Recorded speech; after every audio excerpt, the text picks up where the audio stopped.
नमस्कार अभ्यर्थियों। हिंदी साहित्य वैकल्पिक विषय बिंदु से सिंधु तक में आप सभी का स्वागत है। यदि आप हिंदी साहित्य की तैयारी कर रहे हैं तो मेरे इस चैनल पे आपको बहुत सारे वीडियो मिल जाएंगे उन टॉपिक्स पे जो यूपीएससी ही नहीं, UPPCS, BPSC, JPSC, UGC net जैसे एग्जाम में आपके लिए बहुत ही लाभदायक है। आज हम इस वीडियो के माध्यम से बात करने वाले हैं आदि शंकराचार्य के बारे में। उनका एक संपूर्ण विवेचन करने की हम कोशिश करेंगे। किस प्रकार आदि शंकराचार्य ने अपने समय में महज 32 वर्ष की उम्र में ही संपूर्ण भारत को सांस्कृतिक एकता के एक सूत्र में पिरोने का कार्य किया। हम जब भक्ति काल पढ़े थे तो मैंने आपको बताया था कि किस प्रकार भक्ति काल का जो दर्शन है, इन्हें शंकर के दर्शन अद्वैतवाद से धीरे धीरे अन्य दर्शनों का भी विकास हो रहा है और वही दार्शनिक पीठिका थी भक्ति काल की। तो आइए हम समझने की कोशिश करते हैं इस क्लास के माध्यम से आदि शंकराचार्य को। तो यदि आप भक्ति काल के दर्शन को पढ़ना चाहते हैं तो मेरे इस वीडियो को जरूर देखिएगा। वहां पर मैंने सभी दर्शनों को समझाया हुआ है, चाहे वो अद्वैतवाद हो, चाहे विशिष्टाद्वैतवाद हो, चाहे वो अद्वैतवाद हो, इन सभी दर्शनों को वहां पे मैंने समझाया है। आप सभी जानते हैं शंकराचार्य के बारे में, और खासकर जो 4 मठ हैं भारत में, उन मठों के माध्यम से आप आदि शंकराचार्य को जानते हैं।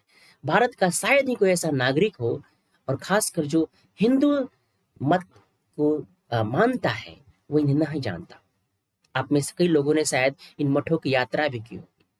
तो यही उनका जो मठ था वो भारत को एकता के सूत्र में पिरो रहा था, अर्थात दक्षिण, उत्तर, पश्चिम, पूर्व समूचे जो दिशाएं हैं उनको आपस में इन्होंने एक किया था।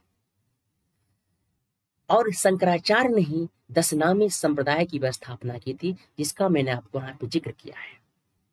इस क्लास की पीडीएफ आपको टेलीग्राम चैनल पे मिल जाएगी, जो वीडियो के डिस्क्रिप्शन में दिया हुआ है। उस लिंक के माध्यम से आप टेलीग्राम ज्वाइन कर सकते हैं और क्लास की सारी नोटिफिकेशन आपको मिल जाएगी। हम अक्सर इस बात पे जोर देते हैं कि आखिर जो इतिहास सच है और जो पौराणिक कथा है वो लगभग झूठ है या अवास्तविक है, यानी कि वे वास्तव में आदि शंकराचार्य के उस अद्वैतवाद दर्शन की मूल भावना के खिलाफ जाते दिखाई देते हैं।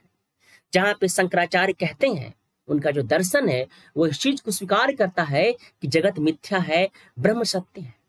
मतलब कि उस वैज्ञानिक निष्कर्षों सहित तमाम दुनियावी चीजें भ्रम है, जो शाश्वत और सात्विक सत्य है वह ब्रह्म है। और हमने जब भक्ति काल को पढ़ा था तो हमने देखा था कि जो भक्ति काल के कवि हैं उनके ऊपर इस दर्शन का एक गहरा प्रभाव है। कबीर को हमने जब पढ़ा था, यानी कि इस सच के और कई नाम दिए गए उस भक्ति काल में। ईश्वर कहा गया, आत्मा कहा गया, चेतना कहा गया। शायद आप भी इसे कुछ और नाम दे रहे।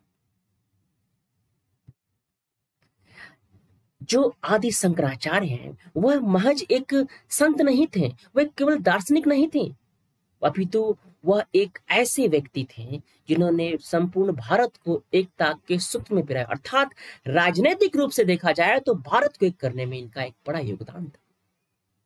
इनका दर्शन विशेष रूप से भले ही वैदिक है, लेकिन ये बौद्ध और जैन विद्वानों से तरह वेदों से ज्ञान हासिल करते हैं। उन्होंने अपने भाष्य और प्रकरणों में बार बार निराकार ब्रह्म का उल्लेख किया है, एक उसे ही वो सच मानते। ब्रह्मसूत्र भाष्य में उन्होंने जो टिप्पणियां की हैं उनमें और विवेक चूड़ामणि व निर्वाण सप्तकम जैसे काव्य और आत्मबोध नाम की पुस्तक में इसके प्रमाण मिलते हैं। कई लोग शंकराचार्य के लेखन को बौद्ध विचार के वैदिक संस्करण के रूप में भी देखते हैं। वे शंकराचार्य पे अप्रत्यक्ष रूप से, प्रच्छन्न रूप से बौद्ध होने की आरोप भी लगाते हैं। ये आरोप तो हमेशा लगता रहा है। हर युग में जो बड़े बड़े व्यक्तित्व हैं उनके ऊपर किसी न किसी प्रकार के आरोप लगते रहे, लेकिन आरोप बच्चों उसी पे लगता है जो कार्य करने की दिशा में आगे बढ़ता है।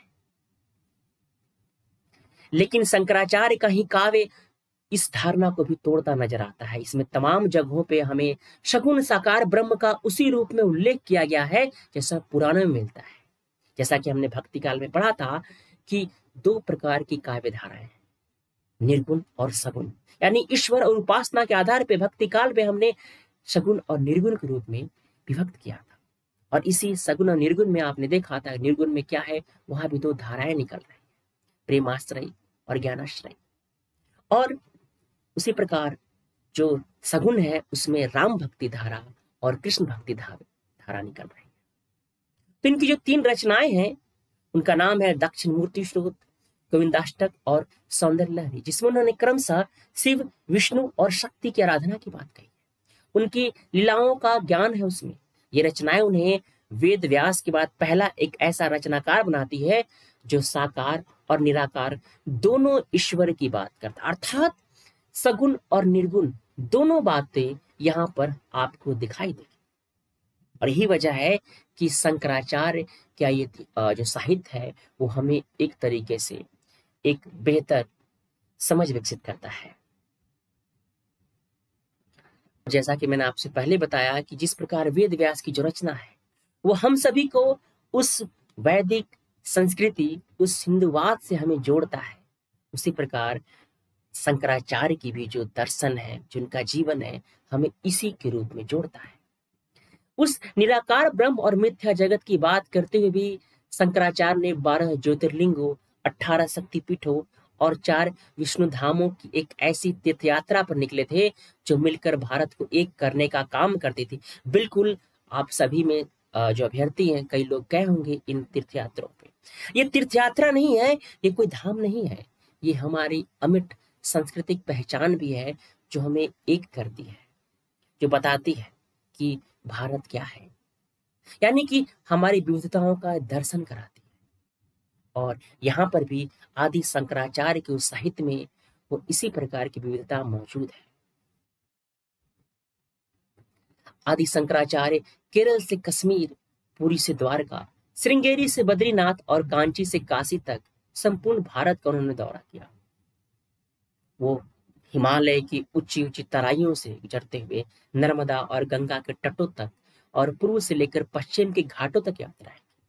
यानी कि इस प्रकार वे सिर्फ केवल विशाल व्यक्तित्व वाले दार्शनिक के रूप में ही नहीं बल्कि एक ऐसे राजनीतिक संत के रूप में भी स्थापित होते गए जिन्होंने एक बड़े भूभाग, विविधताओं से भरा हुआ देश, जिसे हम अलग अलग नामों जानते थे, उसे एक करने का प्रयास किया। अपने इन कार्यों की बदौलत उन्होंने भारत को एकता के सूत्र में पिरोया। उस दौर में शंकराचार्य ने पूरे भारतवर्ष का भ्रमण करते हुए हर जगह केवल एक ही भाषा संस्कृत में संवाद किया जो इस भूभाग के उच्च बौद्धिक वर्ग को जोड़ती थी। उस समय गुप्त साम्राज्य का पतन हो रहा था और मुस्लिम साम्राज्य की दक्षिण एशिया में जीत पर जीत हो रही थी। कन्नौज के शासक हर्षवर्धन की मृत्यु हो चुकी थी और नर्मदा के दोनों किनारों पर राष्ट्रकूट साम्राज्य का बोलबाला था, जिनके उत्तर के प्रतिहारों, पूर्व के पाल और दक्षिण के चालुक्यों से लगातार संघर्ष हो रहे थे। उस वक्त तक क्षेत्रीय भाषाएं और लिपियां जो आज के दौर में चल रही थीं, वो उभरी नहीं थी। दक्षिण भारतीय मंदिरों में गोपुरम, जो एक मुख्य प्रवेश द्वार होता है, उसका जो गुणशिल्प आज मिलता है उस दौर में नहीं था। रामायण का तमिल में अनुवाद नहीं हुआ था और जयदेव ने उस गीत गोविंद की रचना भी तब नहीं की थी, जिसने पहली बार दुनिया का परिचय कृष्ण की राधा से कराया था। उस दौर में शंकराचार्य ने पूरे भारतवर्ष का भ्रमण करते हुए केवल और केवल एक संस्कृत भाषा के माध्यम से उन संपूर्ण भूभाग के उच्च बौद्धिक वर्ग की जोड़ने की बात की। आखिर ये केरल से निकला हुआ संत किस प्रकार एक चांडाल को अपना गुरु बनाया, आगे देखते हैं इस चीज को। इनका जन्म केरल में हुआ था। यह नाम इस बात का संकेत देता है कि वे शायद शैव संप्रदाय से ताल्लुकात रखते हैं। शंकराचार्य छोटे ही थे जब उन्होंने उनके पिता का निधन हो गया। ऐसे में उनका लालन पालन की मां ने किया। उनके आर्यम्बा के नाम से जाना जाता है। वे कृष्ण भक्त थीं, जो वैष्णव संप्रदाय के आराध्य देव हैं। मां के काफी विरोध के बावजूद शंकराचार्य ने संन्यास का रास्ता चुना क्योंकि वे वेदांतिक दृष्टिकोण के समर्थक थे। यहाँ बताते चले कि उनके समय में वैदिक दृष्टिकोण भी 2 हिस्सों में बढ़ चुका था। पहला वेदांतिक, जो कि संन्यास का मार्ग या ज्ञान का मार्ग का समर्थक था। दूसरा मीमांसक, जो गृहस्थ मार्ग का या कर्म मार्ग का समर्थक था। बहरहाल शंकराचार्य के गुरु का नाम था गोविंद भगवत्पाद, जिनके नाम से ही लगता है कि वह एक वैष्णव संत थे। वे नर्मदा किनारे कुटिया बनाकर रहते थे और बौद्धवाद से काफी प्रभावित थे। मध्य भारत में अपने गुरु के पास काफी समय तक रहने के बाद शंकराचार्य काशी चले जाते हैं, जहां पे उनकी मुलाकात एक चांडाल से होती है। आप सभी जानते हैं चांडाल जो होते हैं, जो हमारी संस्कृति है उसमें शमशान घाट में जो कार्य करने वाले होते हैं, उन्हें कहा जाता है। जब हिंदू धर्म की जाति व्यवस्था में चांडाल का काम सबसे निम्न स्तर का माना जाता था, तब उसी शंकराचार्य ने उन चांडाल से अपना सामना हुआ उनका, तो उन्होंने उससे रास्ते से परे हटने को कहा। जवाब में वो हाथ जोड़कर बोला, क्या हटाऊं, अपना शरीर या आत्मा, आकार या निराकार, सीम या असीम? और ये सवाल शंकराचार्य के भीतर तक झकझोर दिया। पुनः ये सवाल सुनना कि चांडाल कहता है, क्या हटाऊं, अपना शरीर या आत्मा, आकार या निराकार, सीम या असीम? उन्होंने उस चांडाल को अपना गुरु बना लिया। चूंकि उस वक्त वे पारंपरिक वर्ण व्यवस्था में पूरी तरह रचे पगे हुए थे, जिसमें जातिगत शुद्धता और प्रदूषण आदि मायने रखते हैं, इसलिए उनका यह कदम विशेष अहमियत रखता था। इस घटना ने उन्हें मनीष पंचकम की रचना के लिए प्रेरित किया, जिसमें उन्होंने द्वैत का निर्माण करने वाले विभाजनों से आगे देखने की कोशिश की और अद्वैत की पुष्टि की। जाति से ऊपर उठने के लिए यहाँ बौद्धिकता एक उपकरण के रूप में नजर आई। कहा जाता है कि शंकराचार्य अपनी योग शक्ति के बल पर कश्मीर के राजा आमरू के मृत देह में समा गए थे। इस तरह उस देह को चैतन्य करके उन्होंने उसमें रहते हुए लंबे समय तक सभी तरह की दैहिक सुखों का भोग किया। आखिरी चीजें क्या है, इसको हम समझते हैं। इसके बाद बिहार में वो शंकराचार्य का सामना महान मीमांसक विद्वान मंडन मिश्र से हुआ। शंकराचार्य ने उन्हें इस बात पर सहमत कर लिया कि कर्म मार्ग की तुलना में ज्ञान मार्ग श्रेष्ठ है। जैसा कि मैंने आपको पहले ही बताया कि वेद की जो बिंदु थी वो दो भागों में बढ़ चुके थे, एक ज्ञान मार्ग, एक कर्म मार्ग। लेकिन इसी दौरान मंडन मिश्र की पत्नी उभय भारती बड़ी चतुराई से शंकराचार्य के सामने कामशास्त्र के ज्ञान के बारे में सवाल डाल दिया। इसके जवाब में जब शंकराचार्य ने अनभिज्ञता जताई तो वह बोले कि आपने ऐन्द्रिक आनंद और भावनात्मक निकटता को महसूस नहीं किया, उसके बारे में आपकी जानकारी नहीं है, तो आप कैसे दुनिया को जानने समझने का दावा करते हैं? इस घटना के बाद क्या हुआ, ये तो बड़ा ही रहस्य है। बल्कि बाद में शुद्धतावादियों ने इस जानकारी को भी संपादित कर दिया। वैसे कहा जाता है कि शंकराचार्य अपनी योग शक्ति के बल पे कश्मीर के राजा आमरू के मृत देह में समा गए थे। इस तरह उस देह को चेतन करके उन्होंने उसमें रहते हुए लंबे समय तक सभी तरह के दैहिक सुखों का भोग किया।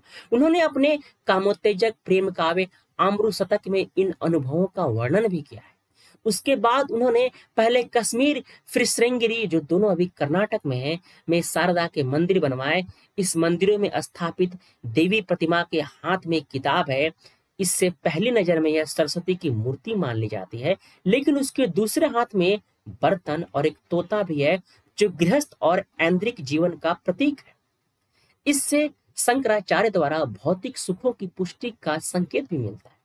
दूसरे शब्दों में तंत्र की पुष्टि। श्री यंत्र, जो कि आप सभी जानते हैं देवी का ज्यामितीय चिन्ह है, से उनका संबंध भी इसकी पुष्टि करता है। शंकराचार्य द्वारा स्थापित यह देवी शारदा उभय भारती से प्रेरित है, या लगातार बुद्धिमत्ता की बातें करती रहने वाली उनकी मां से यह केवल अनुमान ही लगाया जा सकता है। एक और खास बात कि शंकराचार्य अपनी मां का अंतिम संस्कार करने के लिए केरल लौटे थे। उन्होंने अपनी मां से उन्हें सन्यासी बनने की अनुमति देते वक्त ऐसा करने का वादा किया था। वैदिक परंपरा के अनुसार एक बार गृहस्थी छोड़ने के बाद सन्यासियों को गृहस्थ जीवन की कोई भी संस्कार करने की इजाजत नहीं होती है। लेकिन शंकराचार्य चूंकि कोई साधारण सन्यासी तो थे नहीं, वे स्थापित मान्यताओं को नकारने वाले संत थे। जब उन्होंने शमशान घाट में अपनी मां का अंतिम संस्कार करने की इजाजत नहीं दी, तो उन्होंने अपने घर के पीछे वाले हिस्से में उनका अंतिम संस्कार कर दिया और अपना वादा निभाया। इसके बाद वो पूरे देश में घूमे, चारों दिशाओं में अपने मठ को स्थापित किए, सन्यासियों के लिए अखाड़े स्थापित किए, जिनमें शामिल होने वाले साधुओं को उनकी बौद्धिक, शारीरिक और यौगिक शक्तियों से हिंदू धर्म की रक्षा का भार सौंपा गया। माना जाता है कि उन्होंने ही तीर्थ क्षेत्रों और कुंभ मेलों में इन अखाड़ों के जुटने का एक प्रचलन शुरू किया था। इन सारे कार्य करने के बाद महज 32 साल की उम्र में हिमालय के क्षेत्र में शंकराचार्य का देहावसान हो जाता है। ऐसा कहा जाता है कि उनके पिता के पुत्र की कामना पूरी करते हुए भगवान ने शायद उन्हें दो विकल्प दिए। पहला विकल्प था कि कम जीवन काल वाला लेकिन विलक्षण प्रतिभा संपन्न पुत्र, दूसरा अधिक जीवन काल वाला साधारण पुत्र। पिता ने पहला विकल्प चुना।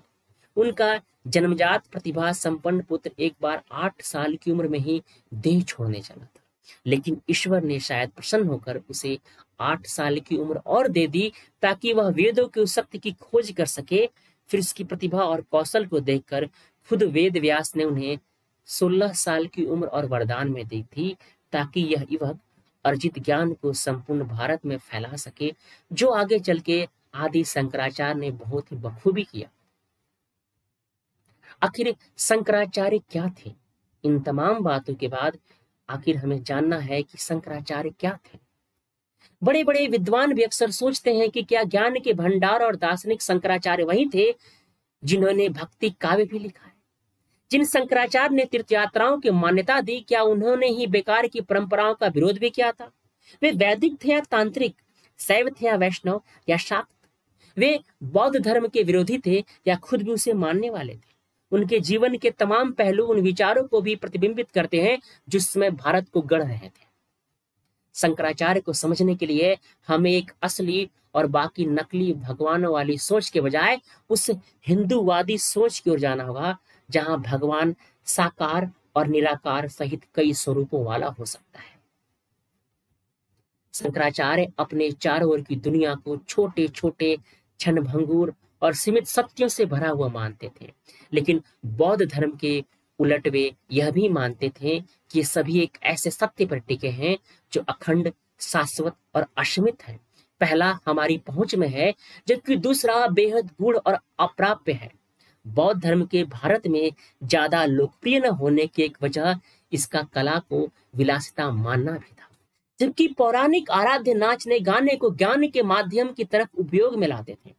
शंकराचार्य को इस बात का पता था कि कथा, कहानियों और गानों के जरिए लोगों से आसानी से जुड़ा जा सकता है, इसीलिए उन्होंने पौराणिक मंदिरों और परंपराओं को अपनाने से परहेज नहीं किया। इस वजह से हिंदू धर्म को बचाने वाले योद्धा की उनकी ख्याति जमकर चारों तरफ फैलती चली गई।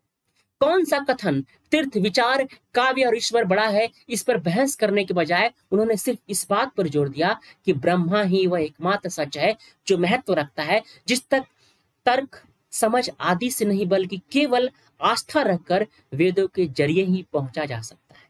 यह सच है या रणनीति थी हमें नहीं पता, लेकिन इतना तो पक्का है कि जब कोई बड़ा छोटा नहीं, सारा जगत भ्रम हो तो एक दूसरे के प्रति सम्मान बढ़ता है और हम में दूसरों का स्थान लेने के बजाय उनका साथ देने की भावना आती है। शांति तब तक नहीं आ सकती जब तक हम अज्ञान से मुंह मोड़े रहते हैं। ज्ञान तब आता है जब हम दूसरे के विचारों को जानने की तीर्थ यात्राएं करते हैं। वैसे ही शंकराचार्य ने अपने गुरु चंदला, उभय भारती और अपनी माँ के साथ किया था। कई लोग मानते हैं कि शंकराचार्य का दर्शन आम जन के लिए नहीं है, वो अभिजात बौद्धिक वर्ग के लिए है। ऐसा मानने वाले लोग भी ज्यादातर खुद को इसी वर्ग का प्रतिनिधि मानते हैं, लेकिन वास्तव में उन्होंने शंकराचार्य के विविधतापूर्ण योगदान को ठीक तरीके से समझा ही नहीं। भारतीय इतिहास के कई अन्य व्यक्तित्वों की तरह ही शंकराचार्य के जीवन को भी कल्पना और वास्तविकता के घालमेल से बचा पाना बेहद मुश्किल है। जानकर भी इस बात से बहुत आश्वस्त नहीं है कि कौन सा काम प्रामाणिक रूप से उनका अपना है और कौन सा ऐसा है जिसे बाद के लोगों ने वैधानिकता और लोकप्रियता हासिल करने के लिए उनसे जोड़ दिया। उनके बारे में अपने हिसाब से कौन क्या चुनता है यह उसी पर निर्भर करता है। उदाहरण के लिए उन्होंने भगवान शंकर का अवतार कहा जाता है। हिंदुत्व का प्रणेता भी उन्होंने, जिन्होंने बौद्ध संप्रदाय को बाहर का रास्ता दिखाया। स्वर्ण जाति के हिंदू तर्कवेता और कवि के अलावा विरोधाभासी विचारों में तालमेल बिठाने के तौर पर उन्हें देखा, समझा और स्वीकार किया जा सकता है। दिलचस्प बात है कि उनका अतिशयोक्तिपूर्ण जीवन चरित्र उनके जीवन के कई साल बाद लिखा गया। इसमें उनके योगदान को दिग्विजय की तरह पेश किया गया है। यहाँ तक कि इसमें मंडन मिश्र जैसे दार्शनिकों के साथ उनके शास्त्रार्थ को भी संघर्ष की तरह पेश किया गया है, जिसमें शंकराचार्य को विजेता बताया गया, लेकिन इसकी संभावना बहुत कम है कि किसी इतने बड़े वैदिक दार्शनिक ने ऐसा किया होगा, क्योंकि वेदों में अहम को ऐसा ग्रहण बताया गया है जो ब्रह्मा से साक्षात्कार की राह में सबसे बड़ा बाधा है। ऐसे में सोचने वाली बात है कि जो विद्वान देश भर में वैदिक ज्ञान के प्रचार प्रसार के लिए निकला हो, वह क्या ऐसी किसी अहम का शिकार हो सकता है? अहम तो व्यक्ति को हिंसा प्रतिहिंसा की तरफ ले जाता है, और उसके बाद व्यक्ति संवाद के बजाय विवाद का रास्ता चुनता है, जिसमें किसी की बात सुनी या समझी नहीं जाती, बस काटी जाती है। संभवतः शंकराचार्य को समझने के मामले में यही गड़बड़ी हो रही है। उनके कम बौद्धिक और महत्वाकांक्षी समर्थकों ने उनकी शिक्षाओं का, दर्शन का स्वरूप बिगाड़ दिया है, क्योंकि ऐसे लोग सिर्फ प्रभुत्व स्थापित करने के लिए विचारों का ही समर्थन करते हैं। आज ऐसे विचारों और विचारकों को अनसुना, अनदेखा करने की जरूरत है। तो आपको यह वीडियो कैसा लगा, मुझे जरूर कमेंट्स बॉक्स में बताइए, और प्लीज चैनल को सब्सक्राइब कीजिए। आप हिंदी साहित्य के अन्य क्लास करना चाहते हैं तो टेलीग्राम ज्वाइन कीजिए, जहाँ पे आपको नोट्स भी मिल सकते हैं, और हिंदी साहित्य से जुड़े हुए सारी बुक्स आपको फ्री में वहाँ पे टेलीग्राम पे मिल सकते हैं। तो आप सभी का धन्यवाद। पुनः मैं एक नए टॉपिक के साथ आपसे फिर जुड़ूंगा। धन्यवाद।